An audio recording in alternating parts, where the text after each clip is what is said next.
Majelis Hakim Mahkamah Konstitusi yang saya hormati, dengan hormat saya Lestiani, dikenal secara profesional sebagai Lesti Kejora, menyampaikan pernyataan ini dalam kapasitas sebagai saksi dari para pemohon guna memberikan gambaran nyata mengenai permasalahan hukum yang dihadapi para pelaku pertunjukan, khususnya penyanyi, dalam pelaksanaan kegiatan pertunjukan musik di lapangan yang kerap kali berujung pada ancaman pidana dan gugatan perdata karena multi tafsirnya ketentuan Undang-Undang Hak Cipta. Sekitar pada tahun 2016 hingga 2018, saya pernah membawakan lagu yang berjudul Bagai Ranting Yang Kering yang diciptakan oleh Bapak Yoni Mulyono alias Bapak Yoni Dores.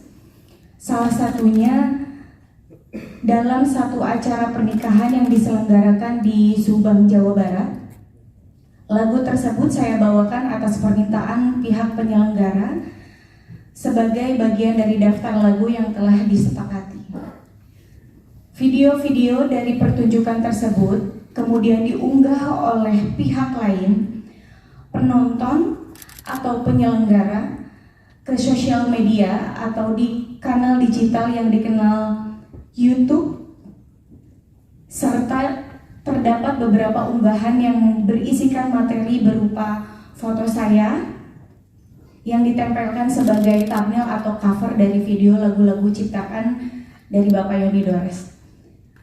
Saya dan pihak manajemen tidak mengetahui atau menyetujui proses unggahan tersebut maupun elemen visual yang digunakan oleh pihak lain.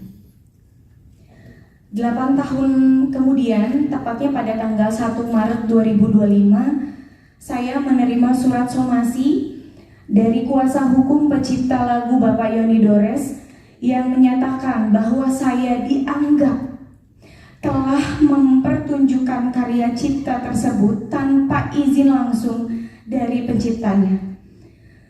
Di dalam surat somasi tersebut, saya bahkan dituding telah melakukan pelanggaran ketentuan pidana dalam Undang-Undang Nomor 28 Tahun 2014 tentang hak cipta. Tidak berhenti sampai di situ, pada tanggal 18 Mei 2025, saya mendapatkan informasi bahwa Bapak Yoni Dores secara resmi telah membuat laporan polisi terhadap diri saya ke Polda Metro Jaya dengan tuduhan melakukan pelanggaran hak cipta atas penggunaan lagu ciptaannya tanpa izin. Hal ini menimbulkan perspektif negatif terhadap diri saya, karena dengan adanya laporan tersebut, saya seakan-akan telah melakukan pelanggaran terhadap Undang-Undang Hak Cipta, sekaligus menunjukkan kegambangan norma hukum terhadap pelaku pertunjukan seperti saya. Saya sebagai penyanyi profesional, saya rutin diundang untuk tampil di berbagai acara, pernikahan, konser, pertunjukan panggung, dan kegiatan publik lainnya. Dalam praktiknya, daftar lagu yang saya bawakan selalu disusun atas permintaan dari klien atau pihak penyelenggara acara. Biasanya saya menyanyikan lagu sekitar 6 atau sampai 8 lagu dalam satu pertunjukan, kurang lebih separuhnya adalah lagu milik saya sendiri dan sisanya adalah lagu milik pencipta lain. Bahkan tidak jarang perubahan daftar lagu terjadi secara spontan di tempat atau atas permintaan klien. Pentingnya untuk saya tegaskan bahwa saya tidak pernah mengurus langsung perizinan atau pembayaran royalti atas lagu-lagu yang dibawakan, karena saya sebagai penyanyi profesional, saya hanya menjalankan tugas untuk memberikan jasa tampil atau pertunjukan sesuai kesepakatan dengan pihak yang mengundang saya. Sebagai penyanyi, saya tidak memiliki akses maupun kapasitas untuk mengetahui variabel-variabel komersil yang menjadi dasar perhitungan royalti seperti jumlah penonton, harga tiket, atau skala dan kategori acara sebagai yang dipersyaratkan dalam sistem lisensi yang berlaku menurut peraturan perundang-undangan. Somasi yang saya terima disertakan laporan pidana yang dibuat oleh pencipta lagu merupakan bentuk nyata dari kekaburan norma dan ketidakseimbangan posisi hukum antara pencipta lagu dan pelaku pertunjukan.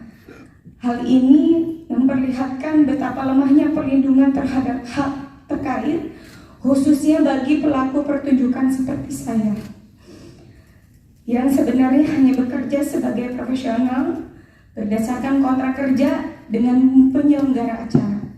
Jika penyanyi yang hanya menjalankan tugasnya sebagai pelaku pertunjukan dapat dituduh melanggar hukum pidana hanya karena membawakan lagu populer, maka praktik ini menciptakan kebiasaan buruk bagi dunia pertunjukan dan industri hiburan nasional.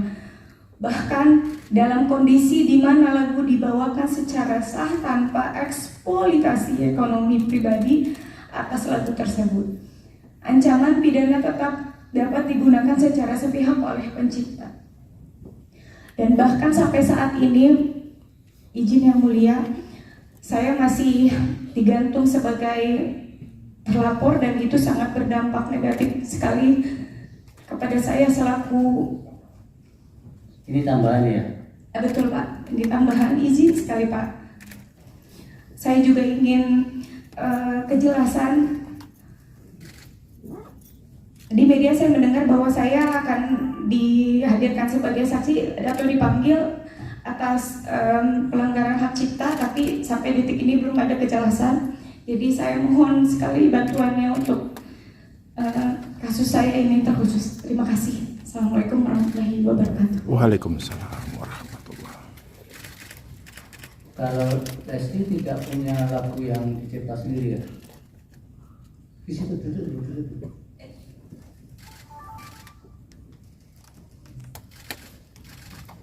Punya lagu ciptaan sendiri tidak? Tak punya Pak. Seperti apa lagu ciptaannya? Kalau yang lagu lain jangan dinyanyikan karena sedang disengketakan kan. Kalau ciptaan sendiri kan boleh. Coba satu bait aja. Angin, sampaikan padanya. Angin Pak. Angin.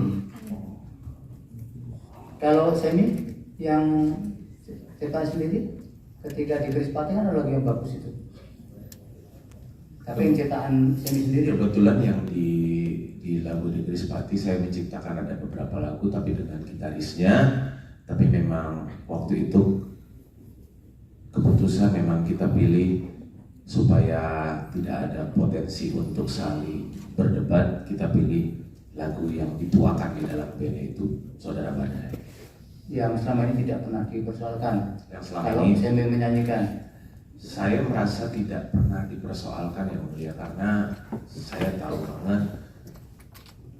banget lah ini mantan rekan kerja saya Saudara Badai ini hatinya nggak begitu gitu loh. Tapi sudah sekarang dinyanyikan dulu. Yang mana itu? Yang netral ya. saya lupa lagi lagunya karena udah lama yang mulia. Gimana nanti publik kalau yang menyanyikan saja sudah lupa? Iya, kan saya bisa latihan dulu yang mulia. Kalau di request. Yang ingat. Itu yang mulia Proparet apa lagu favoritnya itu.